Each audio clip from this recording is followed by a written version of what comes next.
kita kembali akan menceritakan kisah tentang nabi-nabi Allah. Nabi satu ini termasuk dalam 25 nabi yang namanya tercantum di dalam Al-Quran. Kisahnya sangat menarik untuk disimak, karena setan bahkan sampai iblis turun tangan pun tak sanggup untuk menggoda manusia pilihan Allah Subhanahu wa Ta'ala ini. Ditambah lagi, nabi ini seringkali dikait-kaitkan dengan tokoh Buddha. Banyak yang beranggapan bahwa beliau adalah sosok Siddhartha Gautama yang menjadi pendiri dari agama Buddha. Untuk itu, di video kali ini, kita akan membahas tentang kisah Nabi Allah Zulkifli alaihi salam. Assalamualaikum warahmatullahi wabarakatuh. Sobat beriman yang dimuliakan Allah. Alangkah lebih baik jika sahabat sekalian bantu channel ini terus berkembang dengan cara like, komen, dan subscribe. Semoga kita selalu dalam keadaan sehat walafiat, dipanjangkan rezekinya, dan dimudahkan urusannya. Amin ya rabbal alamin. Nama Nabi Zulkifli disebutkan hanya 2 kali di dalam Al-Quran, yaitu di dalam surat Syad ayat 48. Dan ingatlah kan Ismail, Ilyasa, dan Zulkifli. Semuanya termasuk orang-orang yang paling baik. Kemudian di surat Al-Anbiya ayat ke-85. Dan ingatlah kisah Ismail, Idris, dan Zulkifli. Semuanya mereka termasuk orang-orang yang sabar. Meskipun Zulkifli tidak disebutkan secara tegas dalam Al-Quran bahwa beliau adalah seorang nabi, karena di kedua ayat tersebut nama Zulkifli disebutkan dengan pujian bersamaan dengan para nabi lainnya. Maka para ulama dan sejarawan menyimpulkan bahwa Zulkifli juga seorang nabi. Menurut pendapat dari Imam Ibnu Katsir, di dalam kitab Tafsir Al-Quran Al-Azim, beliau menegaskan bahwa Zulkifli adalah seorang nabi, utusan Allah Subhanahu wa Ta'ala. Alasan beliau, tidak ada seorang pun yang namanya disebut dalam deretan nama nabi-nabi, kecuali dia adalah seorang nabi. Akan tapi teman-teman, ada pula beberapa ulama yang menyebutkan bahwa Zulkifli bukanlah seorang nabi. Akan tetapi, beliau hanyalah seorang yang saleh dan adil. Di antara sekian banyak ulama yang berpendapat demikian adalah Imam Ibnu Jarir At-Tabari. Teman-teman, Zulkifli bukanlah nama sebenarnya. Itu adalah sebuah julukan atau nama kehormatan yang diberikan untuk seseorang. Di dalam kitab Ibnu Katsir, nama asli dari Zulkifli adalah Basyar atau Bashar. Disebutkan juga di sana bahwa Nabi Zulkifli adalah putra dari Nabi Ayub alaihi salam. Jadi nasab beliau adalah Basyar bin Ayub. Nasab lengkapnya adalah Basyar bin Ayub bin Amus bin Tawaf bin Rum bin Aish bin Ishak bin Ibrahim al-Khalil. Beliau hidup sekitar abad ke-16 sampai abad ke-15 sebelum Masehi dan diutus Allah Subhanahu wa Ta'ala kepada suatu kaum yang bernama Arami atau Amori. Kaum ini adalah bangsa Romawi kuno yang tinggal di wilayah sekitar Damaskus, Suriah, dan Yordania. Di sanalah Nabi Zulkifli melanjutkan tugas kenabiannya dari ayahnya, yaitu Nabi Ayub. Ini adalah pendapat dari Imam Ibnu Katsir. Namun, para ulama lain ada yang berbeda pendapat tentang kapan masa diutusnya Nabi Zulkifli ini. Kalau menurut Imam Ibnu Jarir At-Tabari, Nabi Zulkifli adalah penerus dari Nabi Ilyasa, yang hidup sekitar abad ke-9 Masehi. Namun, antara Imam Ibnu Katsir dan Imam At-Tabari sama-sama menyebutkan bahwa Nabi Zulkifli adalah salah seorang raja di negeri Syam. Kisahnya begini, teman-teman. Ada sebuah negeri di Syam yang dipimpin oleh seorang raja saleh. Raja ini merupakan salah seorang nabi yang diutus Allah Subhanahu wa Ta'ala. Beliau bernama Raja Ilyasa atau Nabi Ilyasa. Ketika itu, Nabi Ilyasa sudah sangat tua dan beliau tidak memiliki anak laki-laki sebagai penerusnya. Maka ketika itu, Nabi atau Raja Ilyasa mengumpulkan rakyatnya di suatu tempat. Kemudian Nabi Ilyasa berkata, "Wahai kaumku, saat ini aku sudah sangat tua dan tidak memiliki pengganti di kerajaan ini. Aku akan menunjuk salah seorang di antara kalian untuk menjadi penggantiku selagi aku masih hidup dan agar aku bisa melihat bagaimana kerjanya. Siapa yang mau menerima 3 hal dariku, maka aku akan tunjuk dia sebagai penggantiku.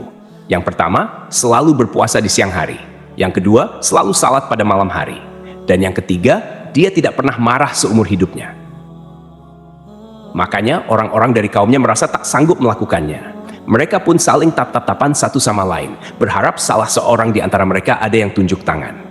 Namun, ditunggu beberapa lama, tak satu pun orang mau melakukannya ketika itu. Lalu, dari barisan belakang ada yang menyahut, "Saya, wahai Nabiullah." Suara itu berasal dari seorang laki-laki yang usianya masih sangat muda. Pemuda ini bernama Basyar.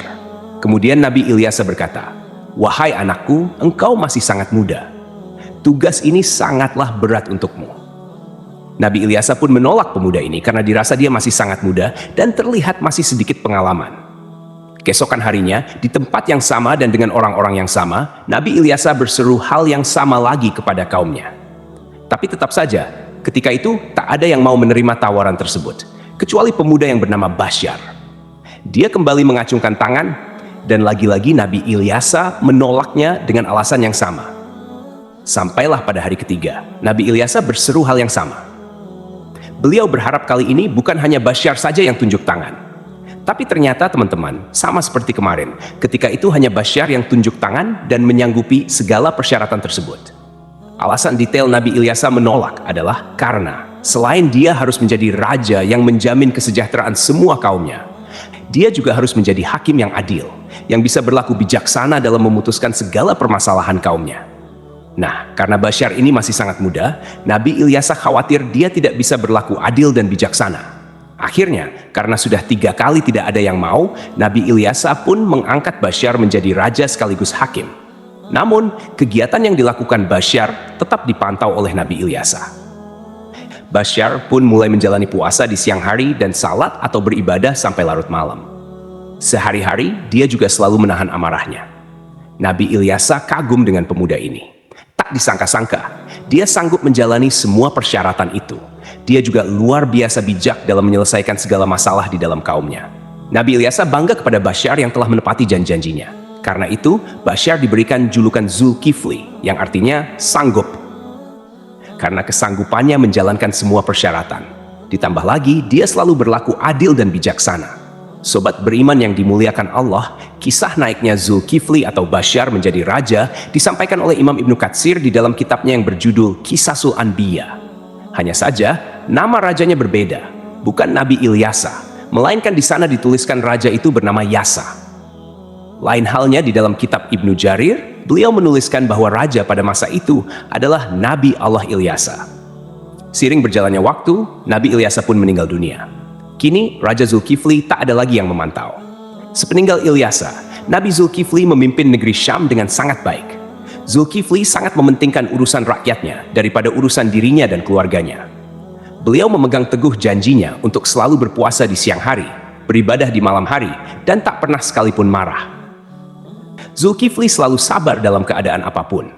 Di sisi lain, iblis melihat kesalehan dan kebaikan Nabi Zulkifli dalam memimpin rakyatnya, serta begitu kuatnya dia memegang janji. Maka iblis pun tak tinggal diam.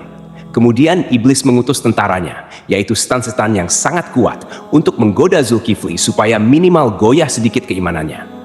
Berkali-kali iblis mengutus setan untuk menggoda, berkali-kali pula mereka gagal. Tak ada satupun setan yang berhasil menggoda Nabi Zulkifli ini. Akhirnya, iblis berinisiatif untuk turun tangan langsung menggoda Nabi Zulkifli. Dia pun mulai mencari waktu yang tepat. Teman-teman, di dalam kerajaan Nabi atau Raja Zulkifli ini, setiap harinya beliau sibuk dengan urusan kerajaannya. Setiap hari, jadwal beliau dari pagi sampai siang adalah berangkat ke pengadilan di negeri itu untuk menjadi hakim dan menyelesaikan masalah-masalah rakyatnya. Kemudian, persidangan dilanjutkan kembali setelah beliau bangun. Persidangan berlangsung hingga sore atau malam hari. Malam harinya, beliau beribadah dan berdoa sampai larut malam. Keesokan paginya, beliau kembali ke persidangan. Begitulah rutinitas yang dilakukan Nabi Zulkifli setiap harinya. Zulkifli benar-benar merupakan figur seorang raja yang memuliakan seluruh rakyatnya. Melihat kesalehan Nabi Zulkifli, iblis pun mencari peluang untuk menggoda beliau. Kali ini, iblis berniat membuat Nabi Zulkifli marah, agar beliau melanggar janjinya kepada Nabi Ilyasa untuk tidak marah sama sekali. Akhirnya, pada suatu hari, iblis datang menemui Nabi Zulkifli dengan menyamar sebagai seorang kakek tua renta dan miskin. Hari itu, Nabi Zulkifli sedang merasa sangat lelah. Ketika jam istirahatnya tiba, beliau segera pulang lebih awal untuk tidur siang. Baru saja beliau hampir terlelap, iblis yang menyamar sebagai kakek tua mengetuk pintu kamarnya. Dari dalam kamar, Nabi Zulkifli bertanya, "Siapa itu?" Iblis menjawab, "Aku orang tua yang teraniaya." Nabi Zulkifli pun bangun dan membukakan pintu. Iblis kemudian mengarang cerita, mengaku bahwa ia mengalami banyak perlakuan semena-mena dari kaumnya. Ia terus bercerita panjang lebar, hingga waktu istirahat Nabi Zulkifli habis. Meski kelelahan, Nabi Zulkifli tetap mendengarkan cerita itu dengan sabar. Ketika tiba waktunya untuk kembali ke persidangan, Nabi Zulkifli berkata, "Wahai paman, engkau bisa meneruskan ceritamu nanti. Datanglah ke tempat persidangan sore ini. aku akan membantu menyelesaikan masalahmu di sana." Nabi Zulkifli pun kembali ke persidangan dan menjalankan tugasnya sebagai hakim. Namun, ketika sore tiba, kakek tua itu tidak kunjung datang. Nabi Zulkifli menunggu hingga malam hari, tetapi kakek tua itu tetap tidak muncul. Beliau pun pulang ke rumah dengan pikiran bahwa mungkin kakek tua itu akan datang esok hari. Keesokan harinya, Nabi Zulkifli seperti biasa duduk di persidangan untuk menyelesaikan permasalahan rakyatnya. Beliau menunggu hingga siang, tetapi kakek tua itu tetap tidak datang. Ketika waktu istirahat tiba, Nabi Zulkifli menutup sementara majelisnya dan pulang untuk tidur siang. Namun, baru saja beliau tertidur, kakek tua yang sama kembali mengetuk pintu. Nabi Zulkifli membuka pintu dan berkata dengan lembut, "Wahai paman, bukankah sudah kukatakan padamu kemarin, datanglah ketika aku di persidangan. Aku akan menyelesaikan masalahmu di sana." Namun, kakek tua itu kembali mengarang cerita, berbicara panjang lebar hingga waktu istirahat Nabi Zulkifli habis untuk kedua kalinya. Meski sangat lelah, Nabi Zulkifli tetap sabar. Beliau berkata, "Wahai paman, datanglah ke majelisku sore ini. Aku akan menunggumu di sana untuk menyelesaikan masalahmu." Kakek tua itu pergi dan Nabi Zulkifli kembali ke persidangannya. Karena tak sempat istirahat, beliau tampak sangat lelah dan mengantuk. Ketika sore tiba, Nabi Zulkifli mencari kakek tua itu di tempat persidangan. Tetapi kakek tua itu tidak datang lagi. Nabi Zulkifli berdoa kepada Allah Subhanahu wa Ta'ala agar diberikan kesabaran dan keteguhan hati, sehingga beliau tidak marah. Pada hari ketiga, ketika waktu istirahat tiba, Nabi Zulkifli pulang dengan cepat. Hari itu, beliau merasa sangat lelah, bahkan lebih lelah dari hari sebelumnya. Sebelum beristirahat, Nabi Zulkifli mempesan kepada para pengawalnya dan seorang anggota keluarganya, "Jangan biarkan siapapun mendekati pintu ini. Aku ingin tidur. Hari ini aku sangat lelah." Baru saja Nabi Zulkifli tertidur, iblis yang menyamar sebagai kakek tua kembali datang dan mengetuk pintu. Namun, penjaga pintu dengan tegas berkata, "Hai paman, raja sedang istirahat. Beliau tidak ingin diganggu." Kakek itu berusaha memaksa masuk dengan alasan, "Aku sudah memiliki janji dengan raja untuk bertemu hari ini." Namun, penjaga tetap tidak mengizinkannya dan memintanya menunggu hingga waktu istirahat selesai. Iblis pun pergi, tetapi kemudian dia menemukan sebuah lubang di atas kamar Nabi Zulkifli. Melalui lubang itu, iblis memanjat dan masuk ke dalam kamar Nabi Zulkifli yang sedang tertidur. Iblis mendekati Nabi Zulkifli untuk membangunkannya, dengan tujuan membuat beliau marah.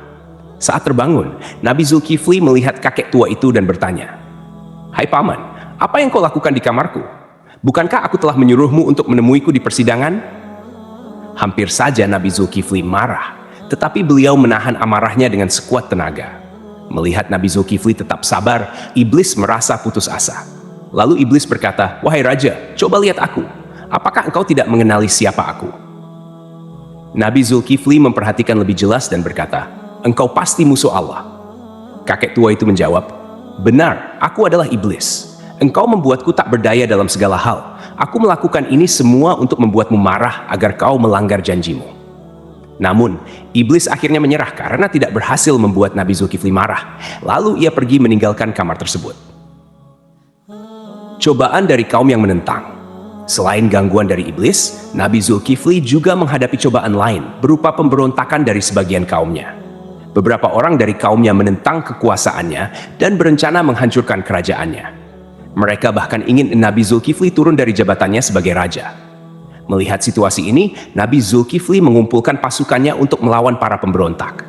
Sayangnya, sebagian besar kaumnya enggan ikut berperang karena takut mati di medan perang. Mereka memberikan syarat yang hampir mustahil, yaitu jaminan bahwa mereka akan tetap hidup dan tidak terbunuh selama pertempuran. Nabi Zulkifli pun berdoa kepada Allah Subhanahu wa Ta'ala, memohon agar seluruh pasukannya diberikan keselamatan. Dalam pertempuran yang berlangsung sengit, doa Nabi Zulkifli dikabulkan oleh Allah. Tidak ada satupun anggota pasukannya yang gugur dan pasukan Nabi Zulkifli berhasil meraih kemenangan. Keberhasilan memimpin kerajaan. Setelah kemenangan itu, kerajaan Nabi Zulkifli menjadi lebih tentram dan sejahtera. Nabi Zulkifli memimpin dengan keadilan dan kebijaksanaan, menjalani hidup dengan sederhana, serta selalu mementingkan kesejahteraan rakyatnya. Beliau dikenal sebagai pemimpin yang sabar, tidak pernah marah, dan selalu memegang teguh janjinya. Dalam tafsir Imam At-Tabari, disebutkan bahwa Nabi Zulkifli adalah penerus dari Nabi Ilyasa. Namun, sebagian ulama lainnya meyakini bahwa Nabi Zulkifli adalah orang yang sama dengan Nabi Yehezkiel, yang dimakamkan di Babilonia, di sebuah tempat bernama Al-Kifo, yang kini berada di kawasan Irak. Abdullah Yusuf Ali dalam The Holy Quran menyebutkan bahwa kata Kifli adalah bentuk Arab dari Yehezkiel, yang berasal dari bahasa Ibrani. Berdasarkan pendapat ini, Zulkifli bukanlah sebuah julukan melainkan nama asli. Terlepas dari kebenaran pendapat ini, para ulama seperti At-Tabari, Ibnu Katsir, Ibnu Ishaq, dan Ibnu Qutaibah sepakat memandang Yehezkiel sebagai Nabi Allah. Ibnu Katsir bahkan mengisahkan Nabi Zulkifli dan Nabi Yehezkiel sebagai dua cerita yang berbeda.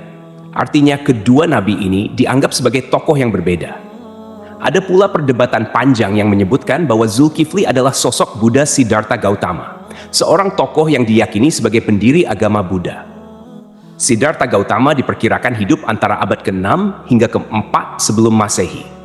Beberapa pendapat menyatakan Buddha adalah Nabi Zulkifli. Ada juga yang menghubungkannya dengan Nabi Idris, dan bahkan ada yang menyebut Buddha adalah Nabi Khidir. Pendapat ini salah satunya didasarkan pada anggapan bahwa kata Kifli adalah bentuk Arab dari kata Kapil, kependekan dari Kapila Wastu, yaitu ibu kota Sakya dan tempat tinggal Siddhartha Gautama sebelum meninggalkan istana. Salah satu pendukung teori ini adalah Hamid Abdul Qadir dalam karyanya Buddha the Great, His Life and Philosophy. Beliau menyimpulkan bahwa prinsip hidup Nabi Zulkifli memiliki banyak kesamaan dengan filosofi yang diajarkan Siddhartha Gautama. Pendapat ini diperkuat oleh Al-Qasimi, seorang ahli tafsir yang menafsirkan surah At-Tin, Saka. Pohon Tin, tempat Buddha mendapatkan wahyu dan menjadi rasul. 2. Pohon Zaitun, tempat Nabi Isa diangkat menjadi nabi dan rasul. 3. Gunung Sinai, tempat Nabi Musa menerima mandat dari Allah. 4. Negeri Mekah yang aman, tempat Nabi Muhammad SAW menerima wahyu. Dalam tafsir tersebut, timbul pertanyaan mengapa agama Buddha dan Kristen disebut lebih awal dibandingkan Yahudi dan Islam. Ibnu Taimiyah menjelaskan bahwa hal ini karena agama Buddha berada lebih jauh dari kebenaran, kemudian Kristen dan Yahudi lebih mendekati, sedangkan Islam disebut terakhir karena kesempurnaannya.